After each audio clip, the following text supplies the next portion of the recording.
Hiç dev gibi bir pistonlu kapının nasıl çalıştığını merak edip kendi yaptığınız en basit devrenin bile neden çalışmadığını anlayamadığınız oldu mu? Bir şaltere basıyorsunuz ama piston hareket etmiyor. Bir lamba yanması gerekirken karanlıkta kalıyorsunuz. Ben bu redstone işini hiç çözemeyeceğim dediğiniz andan bahsediyorum. Merak etmeyin, yalnız değilsiniz. Biz de bu aşamalardan geçtik. Bu dersten sonra neden devrelerim çalışmıyor sorusunun cevabını bileceksiniz. Tekrardan hoş geldiniz. Ben Beratronik ve bugün redstone hakkında bilmemiz gereken her şeyi birlikte öğreneceğiz. Dersimize başlamadan önce redstone öğrenirken işimizi kolaylaştıracak küçük bir ipucu vermek istiyorum. Redstone öğrenirken çok fazla pratik yapmanız gerekecek. Ama pratik yaparken açtığınız kreatif, düz dünyada doğan yaratıklar canınızı sıkabilir. Bu yüzden bu redstone işleriyle uğraşmak için yeni bir dünya oluşturun ve dünyayı oluştururken yaratıcı modu seçin. Daha sonra dünya kısmından dünya türünü dümdüz yapın. Ve özelleştirme menüsünden Redstone'a hazır isimli ayarı seçin. Bu sayede redstone işleriyle uğraşmak için çok güzel bir dünyanız olmuş olacak.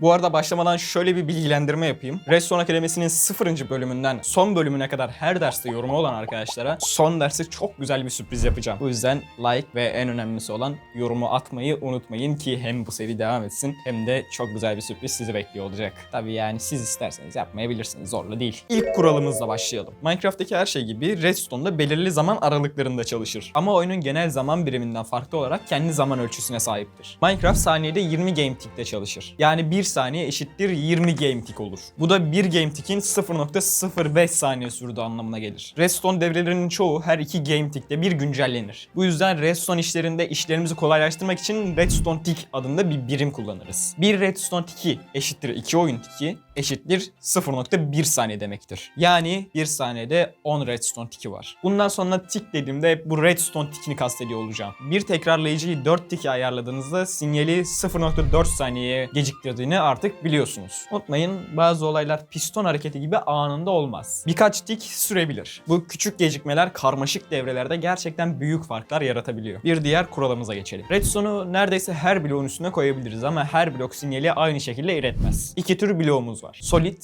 yani katı bloklar. Taş, toprak, yün, beton gibi oyun içindeki blokların büyük çoğunluğudur. Bu bloklar redstone sinyalini içlerinden geçirebilirler. Onları bir nevi yalıtımlı bakır kablo gibi düşünebilirsiniz. Transparan yani şeffaf bloklar. Cam, buz, merdiven, ışık taşı ve yapraklar gibi bloklardır. Bu blokların üzerine redstone tozu koyabilirsiniz. Ama bu bloklar sinyali iletmezler. Yani sinyal bloğun içinde hapsolur. Diğer tarafına geçemez. Ayrıca redstone tozu şeffaf blokların üzerinden yukarı doğru tırmanabilir. Ama aşağıya inemez. Bu da tek yönlü dikey sinyal hatları yapmamızı sağlar. Şimdi geldik en kafa karıştırıcı ama en önemli kurala. Bir katı bloğu güçlendirmenin 2 yolu vardır. Ve bu yollar bloğun davranışını tamamen değiştirir. Soft powering. Bir bloğu doğrudan üzerine veya yanına konulmuş bir redstone tozu ile güçlendirirseniz o blok zayıf güçlenmiş olur. Bu da şu işe yarar. Zayıf güçlenmiş bir blok bitişindeki lamba, piston, kapı gibi mekanizmaları çalıştırabilir. Ayrıca bir tekrarlayıcı veya karşılaştırıcı da bu zayıf güçten sinyal alabilir. Ama en önemli fark şu. Zayıf güçlenmiş bir blok etrafındaki diğer redstone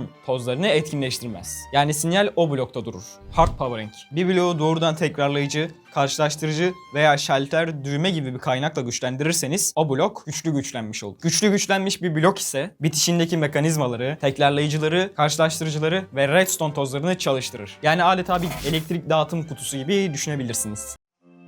Devrelerimizi kurduk. Peki onları neyle çalıştıracağız? Şimdi en sık kullanacağımız güç kaynaklarına bir bakalım. Redstone bloğu. 9 redstone tozundan yapılır. Sürekli olarak 15 güçte sinyal veren, taşınabilir bir pildir. Pistonla itilip çekilebilir. Şalter. En basit ve anahtarlanabilen sürekli bir güç kaynağı. Açarsın, güç verir. Kapatırsın, gücü keser. Düğme. Bastığınızda kısa bir süreliğine güç verir. Taş düğme 10 tik yani 1 saniye. Ahşap düğme ise 15 tik yani 1,5 saniye boyunca sinyal verir. Basınç plakaları. Ahşap olanlar her şeyi algılarken taş olanlar sadece canlıları algılarlar. Ağırlıklı basınç plakaları. Altın olanlar üzerindeki her bir entity için sinyal gücünü 1 arttırırken demir olanı her 10 entity için 1 arttırır. Yani mesela altın plakanın üstünde bir tane köylü varken sinyal gücü 1 iken demir olanın üstünde 10 tane köylü varsa sinyal gücü 1 olur. Skulk sensörleri. Normal bir skulk sensörü 8 blok yarıçapındaki sesleri ve titreşimleri algılar. Sinyal gücü sesin uzaklığına bağlıdır. Bir karşılaştırıcı ile okunduğunda da sesin türüne göre yani yürüme, blok kırma, yemek yeme gibi her bir ses için farklı bir sinyal gücü verir. Kalibre edilmiş skulk sensörünün işte 16 blok menzili vardır. Ve bir tarafına ametist kristali sayesinde sinyal girişi yapılabilir. Bu girişe verdiğiniz sinyalin gücü neyse sensör sadece o sinyalin gücüne karşılık gelen sesleri sesleri dinler. Yani sadece birisi yemek yediğinde bu sesi dinle gibi özel komutlar verebilirsiniz. Hedef bloğu. Ok, trident gibi fırlatılabilir bir cisimle vurulduğunda merkeze yakınlığına göre sinyal üretir. Yani tam ortasından vurursanız 15'lik bir sinyal üretir gibi düşünebilirsiniz. Ama asıl marifeti redstone tozunu kendine doğru yönlendirerek normalde güçlenmeyecek bir bloğu güçlendirmesidir. Bu arada size müzik kutularındaki bir mekanikten bahsedeceğim. Müzik kutusuna koyduğunuz her diskin kendine özel bir sinyal gücü vardır. Ayrıca müzik çalarken altındaki ve yanlarındaki huneleri kilitler. Bu sayede şarkı bitince diskleri otomatik toplayan ve yeni disk koyan sistemler veya kendi Spotify listenizi yapabilirsiniz.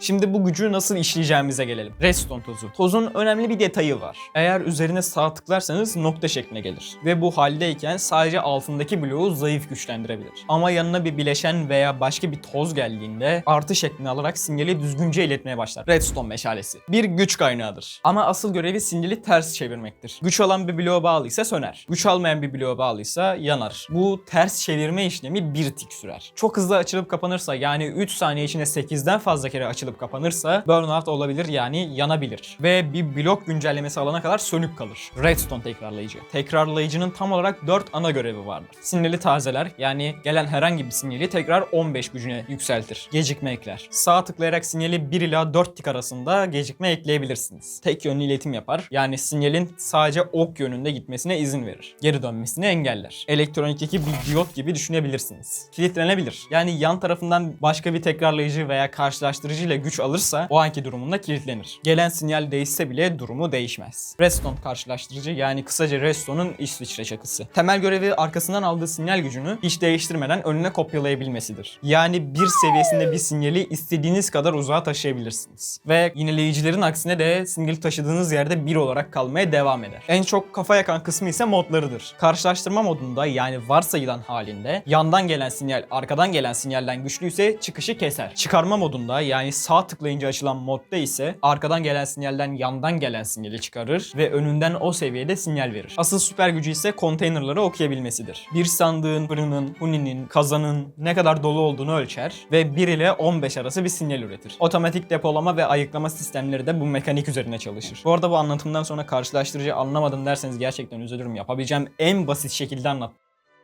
Bu arada her videoda kullandığım haritayı ve Redstone yardımcısı Texture Pack'i açıklamalar bölümünde bulabilirsiniz. Texture Pack kullanmanızı tavsiye ederim çünkü gerçekten Redstone işlerini bayağı bir kolaylaştırıyor. Şimdi biraz da mekanik parçalar hakkında bilmemiz gerekenlere bakalım. Pistonlar. Pistonların 12 blokluk itme limitleri vardı. Yapışkan pistonlar Java'da bir tiklik bir sinyal aldığında önündeki bloğu tükürür, yani normal piston gibi iter ama geri çekmezler. Gözlemci. Gözlemciler önündeki bloğun durumundaki herhangi bir değişikliği, yani fidan büyümesi, kapı açılması, fırın yanması gibi şeyleri algılar ve arkasından bir tiklik kısa bir sinyal verir. Otomatik farmların %90'ı bu eleman sayesinde çalışır. Bırakıcı ve fırlatıcı. Bu da bazen karıştırılabiliyor ama aslında olay çok basit. Bırakıcılar itemleri sanki oyunda Q tuşuna basmışsınız gibi atar. Fırlatıcılar ise onları kullanır. Yani mesela ok koyarsanız atar, TNT koyarsanız patlatır gibi şeyler yapar. Balçık ve bal blokları. Kendilerine yapışan blokları hareket ettirirler ama bal ve balçık bloğu birbirlerine yapışmaz. Bu sayede birbirine değen ama bağımsız çalışan pistonlu sistemler kurabilirsiniz. Bakır ampul. Bir de yeni güncellemeyle gelen bu bakır ampuller var. Normal redstone lambasının aksine kalıcıdır. Sinyal aldığında durumu neyse tersine döner. Yani mesela yanıyorsa söner, sönüyorsa yanar. Bir hafıza hücresi gibi düşünebilirsiniz.